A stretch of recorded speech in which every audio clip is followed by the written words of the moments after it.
Bom dia a todos. Vamos dar início à sessão de julgamento da 6ª Câmara Julgadora do TIT, do dia 4 de agosto de 2022. Alerta a todos que essa sessão está sendo gravada e a gravação ficará disponível no YouTube, no canal do Tribunal. E peço a todos que mantenham o microfone no mudo enquanto não estiverem falando, para evitar ruídos de microfonia. Nós vamos pela ordem da pauta, priorizando os pedidos de sustentação oral e pedidos de preferência, mas dou início formal à sessão verificando o quórum de presença dos integrantes da Câmara no EPAT.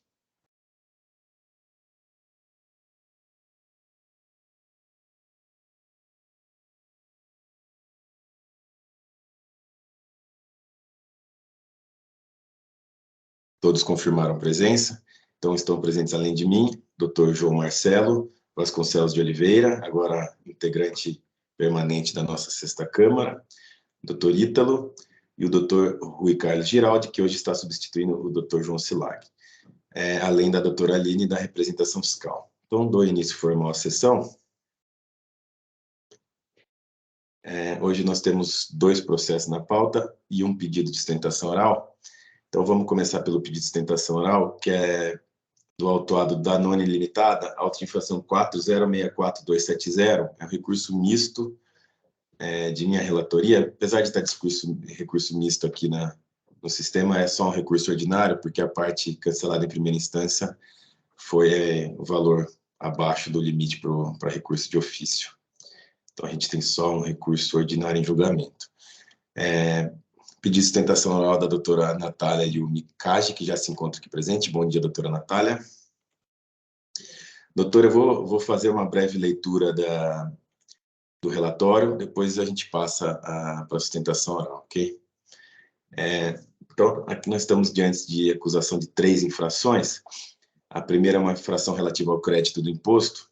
Creditou-se indevidamente de ICMS no montante tal, no período, nos meses de março, maio, setembro, novembro de 2013, devidamente notificada a comprovar a origem dos montantes lançados diretamente em GIA, o contribuinte apresentou como suporte relação de documentos, que é a nota fiscal, CTS, TRC, que já haviam sido escriturados como crédito do ICMS. Portanto, houve um aproveitamento em duplicidade do ICMS destacado nesses documentos, conforme se comprova pelos documentos juntados.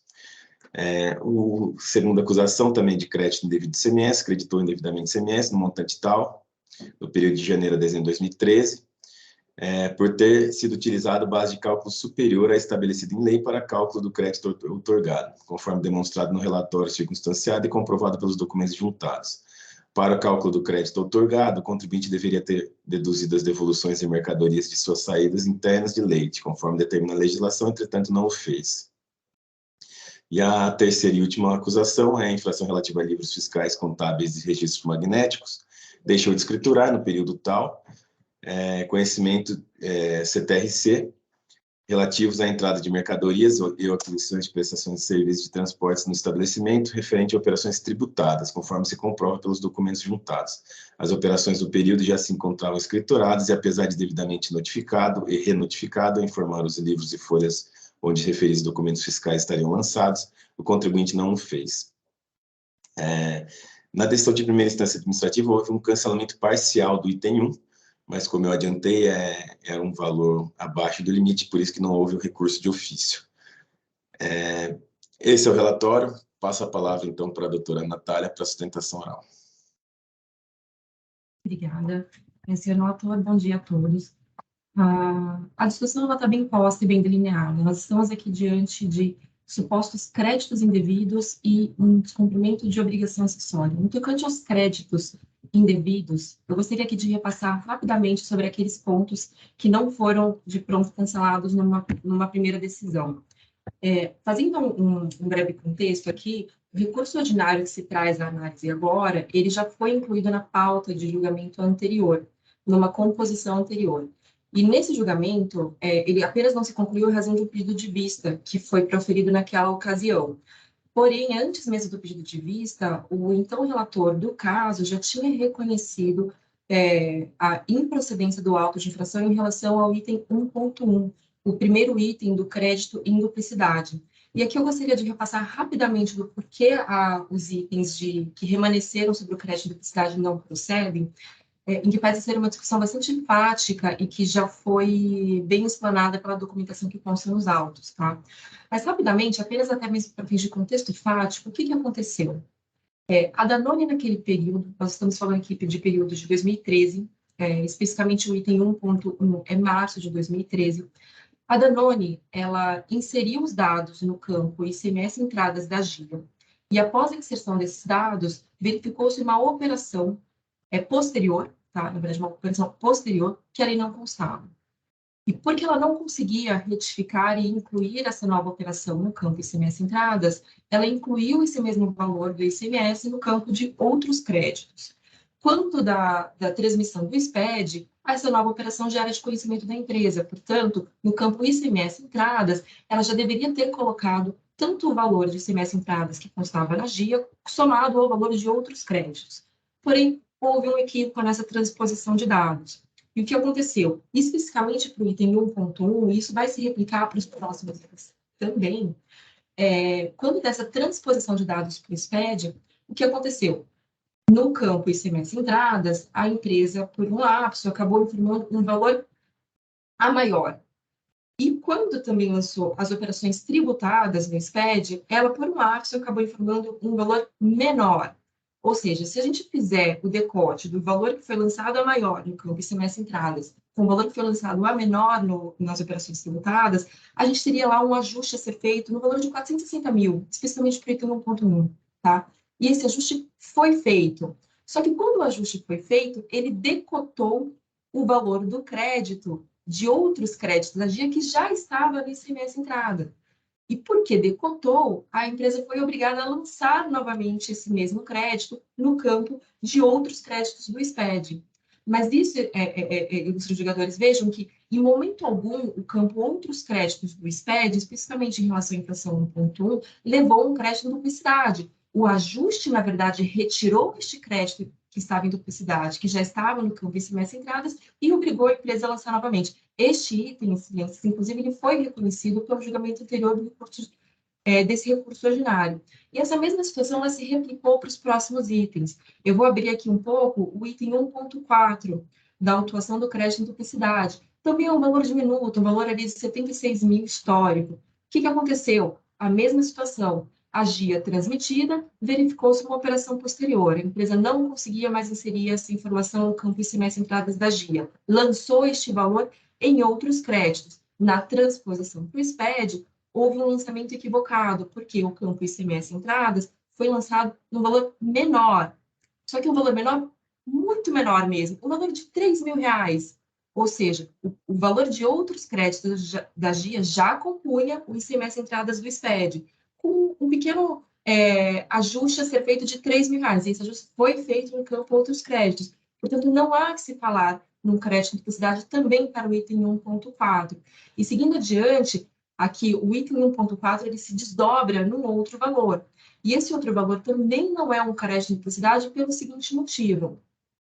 No período de novembro de 2012 até meados de 2013, junho de 2013 precisamente, a empresa verificou que ela tinha créditos a serem lançados, enfim, em diversos valores. Esses valores somados de todos esses meses compunham algo em torno de 793 mil. Tá? A empresa ela não tinha interesse em usar esses créditos naquelas competências, ela já tinha apurado um saldo credor ao final do período.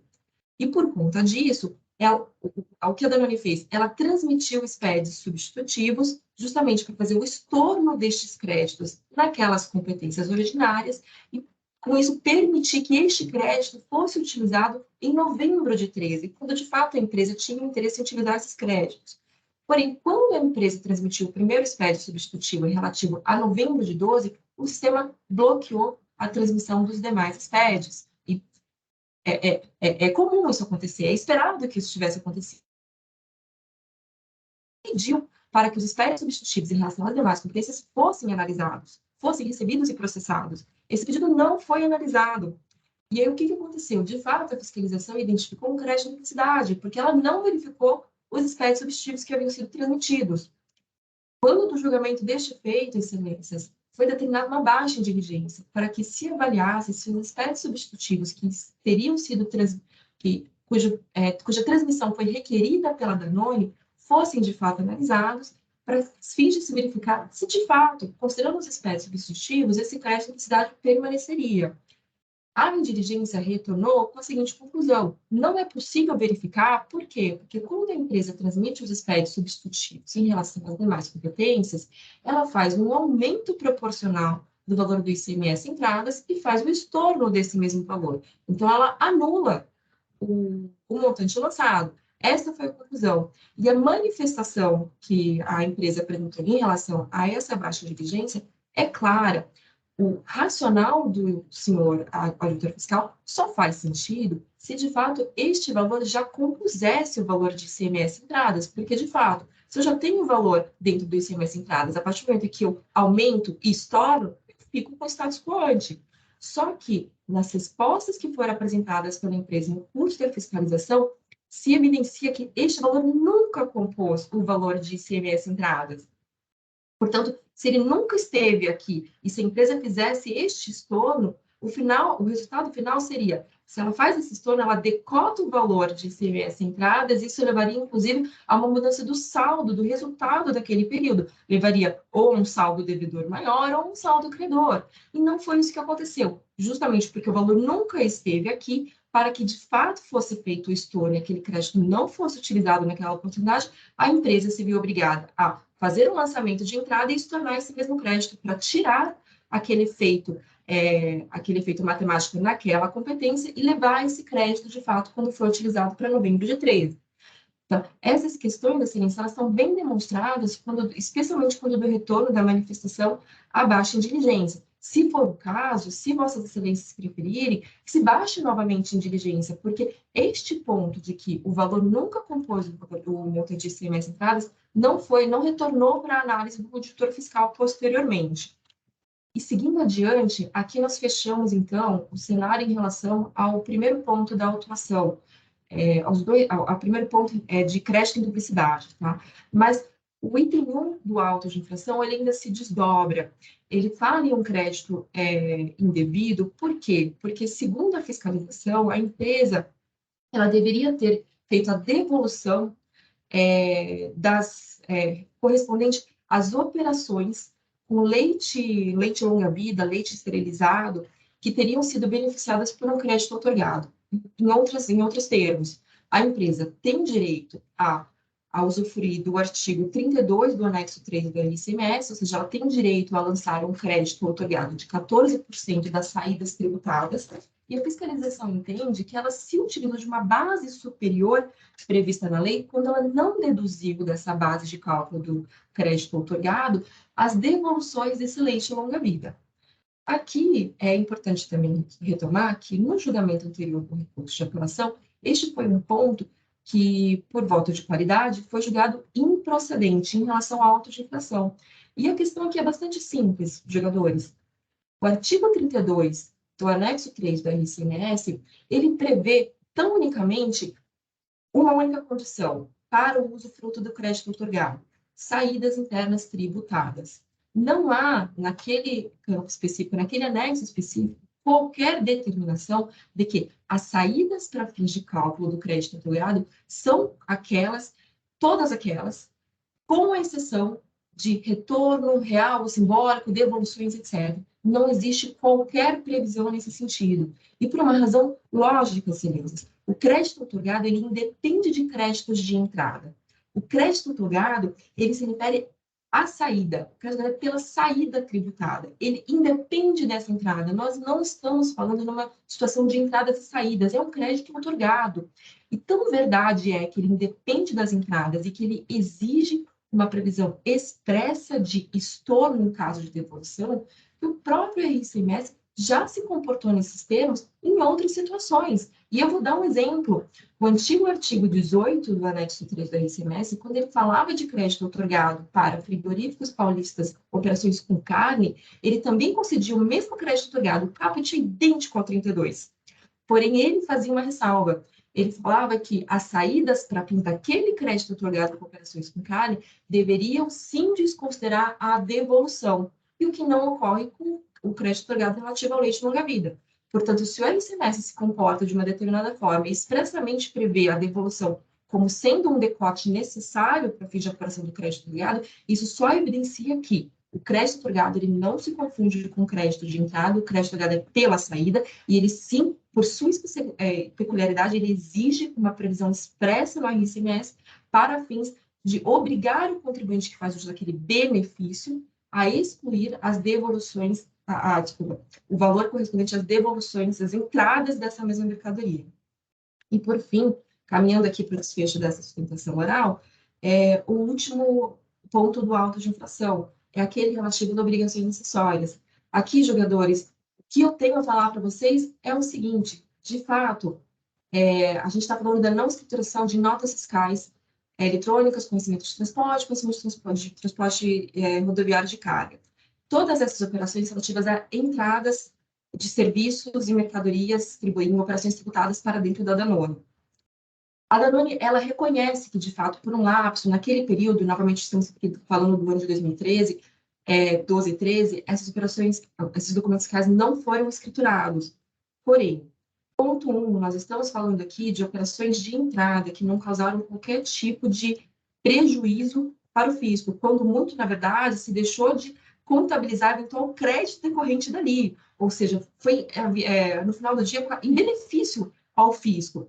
Mas tudo bem, estamos falando de cumprimento de obrigação acessória. Fato é que a Danone, antes mesmo da lavratura do auto de infração, quando notificada a apresentar esses livros, fez uma apuração, fez um pente fino sobre as suas obrigações acessórias e verificou que, de fato, essas notas fiscais não teriam sido escrituradas. Naquele momento, a Danone pediu por mais de uma vez, a autorização para a escrituração desses documentos fiscais. Nós temos o artigo 226 do RCMS. Esse pedido nunca foi analisado. E mesmo nunca tendo sido analisado e a Danone impossibilitada de proceder à escrituração desses documentos fiscais, foi lavrado o auto de infração.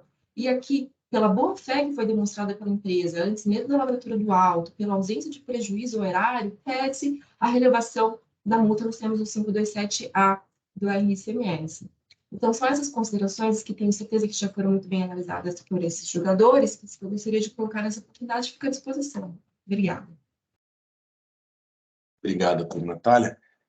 Só tirar umas dúvidas aqui que surgiram durante a sustentação oral. Essa primeira processual, você falou que o item 2 foi derrubado por voto de qualidade, mas não finalizou o julgamento naquela oportunidade, né? Se saiu em vista, não teve votação. Exato. Na verdade, em relação ao item 2, teve votação, houve proferimento do voto de qualidade, mas o jogador Flávio Arantes pediu vista. Então, de fato... Não, que pode ter tido votação oral, mas não tem como ter tido votação com vista, que nem é permitido no sistema. A vista é pré-votação. Mas tudo bem, não, é só uma dúvida que eu fiquei, porque eu vi que na minha cabeça não tinha tido julgamento mesmo. No item 1, bom, o item 2 e 3 são questões de direito, tranquilo, a gente vota, estamos como agora. No item 1 eu fiquei com uma outra dúvida, porque no item 1 eu fui assim, uma questão aritmética, mais ou menos. Eu fui na questão de fazer conta e eu não sou muito bom nisso, mas eu fiquei com uma dúvida, uma coisa que você falou durante a sustentação oral. Então, as SPEDs que vocês fizeram, as correções, elas não foram transmitidas, é isso? Por impossibilidade? Na verdade, o item 1.4... 1.1 e 1.4, né? Que é o que está em julgamento aqui. Isso, 1.1 sim foi. Ah, tá. É que no item 1.1, quando o SPED fez o ajuste do valor de 400 mil, no mesmo momento que ele fez o ajuste, ele fez o lançamento de outros créditos. E a fiscalização entendeu, não, esses outros casos de 24 mil está em duplicidade, porque esse valor está dentro do ICMS entradas. E, na verdade, não.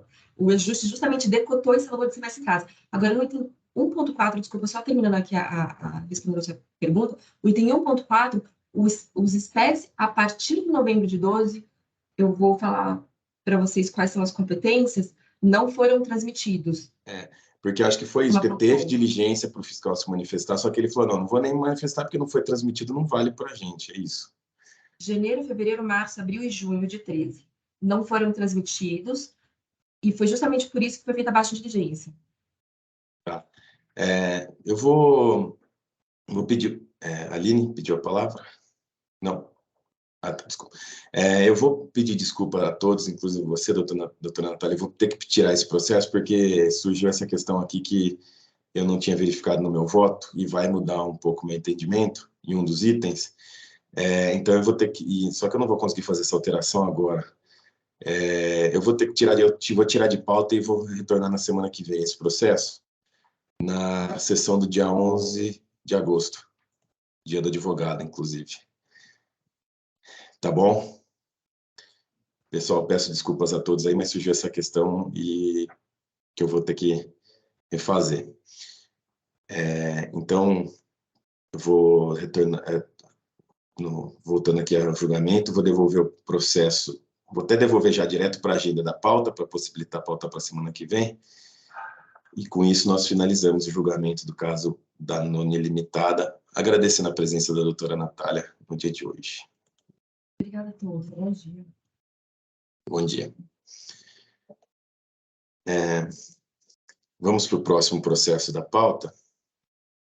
O próximo processo é do autuado Agropecuária Centro-Sul Limitada, auto de infração 4061008, é um pedido de retificação de julgado de relatoria do doutor Ítalo, a quem eu passo a palavra para a leitura do relatório e voto, já que não tem instalação oral.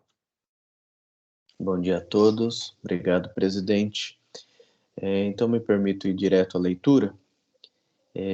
Distribuído à 6ª Câmara Julgadora, mas numa composição anterior, em voto condutor do juiz Odilo Sossolotti, decidiu-se em votação unânime conhecer do recurso ordinário e negar-lhe provimento, bem como conhecer do recurso de ofício e também negar-lhe provimento.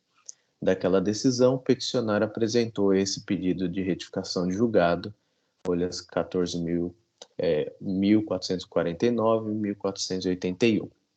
Argumento peticionário, primeiramente, que a decisão recorrida, de que trata o pedido aqui formulado, possui erro na sua conclusão, ao informar o item diverso do proferido pela DTJ.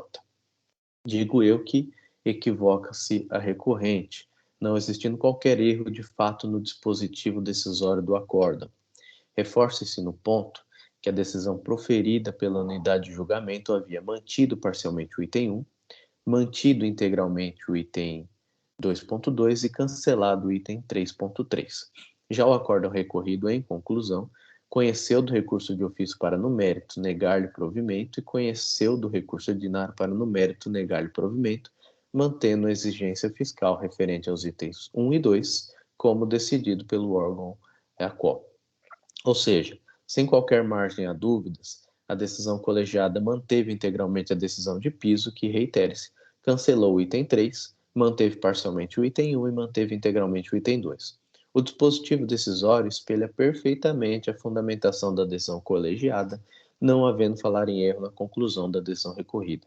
Embora a decisão recorrida refira-se ao item 2.2 como 1.2, trata-se de simples erro de digitação que nada altera a compreensão sobre o resultado do julgamento, principalmente por não haver no DDF o item 1.2. Então não há dúvida, é só um erro de digitação propriamente dito. Ainda pleiteio peticionar a retificação da decisão recorrida, tendo em vista que a decisão anterior mantida não considerou as ilegalidades fáticas demonstradas pela recorrente em sua impugnação, afirmando aqui a peticionária que, ao assistir ao julgamento virtual da 6ª Câmara, pode-se perceber que não houve clareza na explicação do presente caso, sendo que a falta desta faz com que os demais julgadores acompanhassem o relator, deixando-se entender em sua narrativa que houve circulação de mercadoria sem notas. Digo eu, conforme remansosa jurisprudência administrativa, teremos erros de fato, quando na decisão se considerar existente um fato que não existiu ou inexistente um fato que efetivamente existiu. Não é o que se nota no caso em apreço, não se caracterizando como erro de fato as meras razões decisórias empregadas pelo relator, corporificando seu livre convencimento motivado. Nesse sentido, cito aqui decisão da Câmara Superior que atesta esse entendimento, e digo eu, embora o peticionário arquitete o PRJ na tentativa de amoldar seus fundamentos ao suposto erro de fato, não vislumbro que a decisão retificanda, salvo melhor juízo, considerou a existência de um fato que não existiu ou a inexistência de um fato que efetivamente existiu.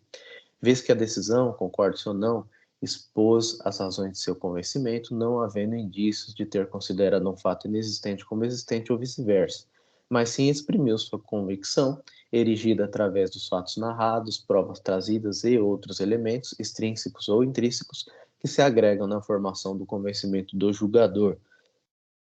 Ao defender o peticionário que a recorrida está aivada de incompreensão dos fatos realmente ocorridos, elaborar suas razões recursais ao longo de mais de 30 laudas e reiterar argumentos já combatidos, tais como redução da penalidade pelo 527-A, ilegalidade dos juros e desproporcionalidade da multa, acaba o peticionário por evidenciar que os supostos erros de fato traduzem-se, na verdade, de mero inconformismo do interessado, pretendendo o rejulgamento do feito à luz de suas premissas defensivas.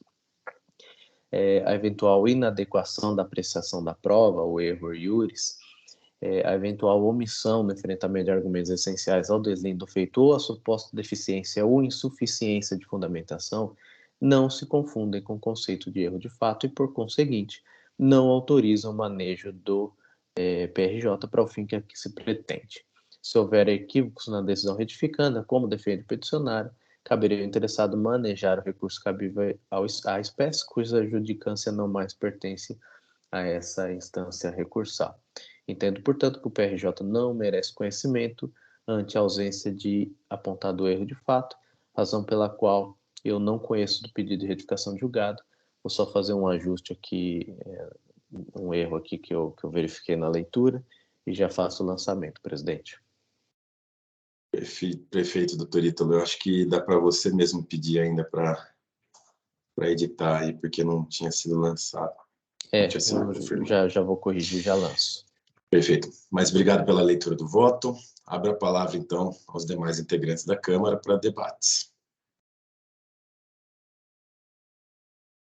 Não havendo nenhuma manifestação,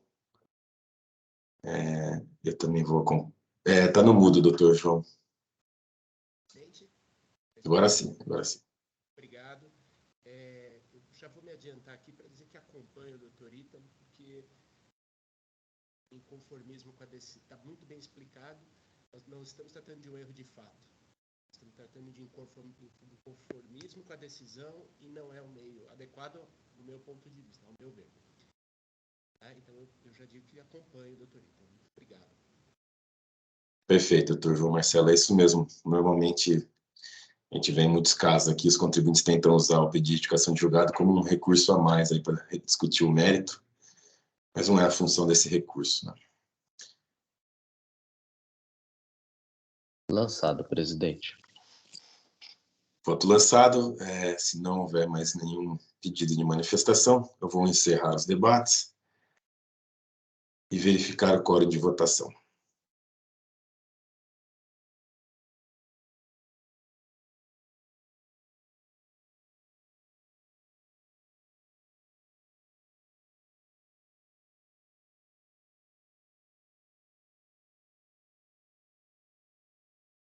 Falta apenas o doutor Rui confirmar presença.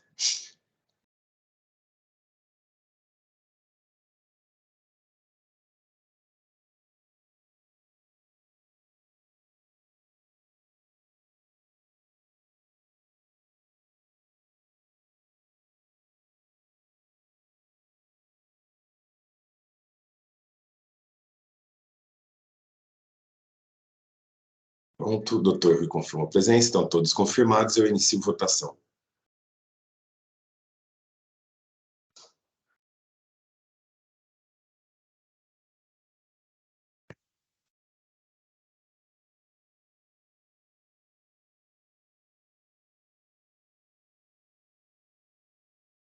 Todos votaram, eu encerro a votação. Então, o voto do doutor Ítalo foi acompanhado à unanimidade, no sentido de não conhecer o pedido de retificação de julgado. Com isso, nós encerramos o julgamento do caso Agropecuária Centro-Sul Limitada.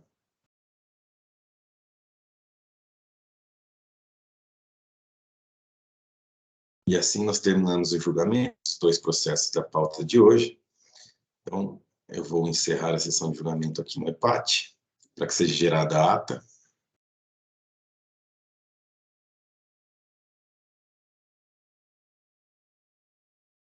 Sessão encerrada, então agradeço a presença de todos e declaro encerrada a sessão de julgamento da 6ª Câmara Julgadora do TIT do dia 4 de agosto de 2022. Agradeço a presença de todos e peço, por favor, para o Jailson para encerrar a gravação.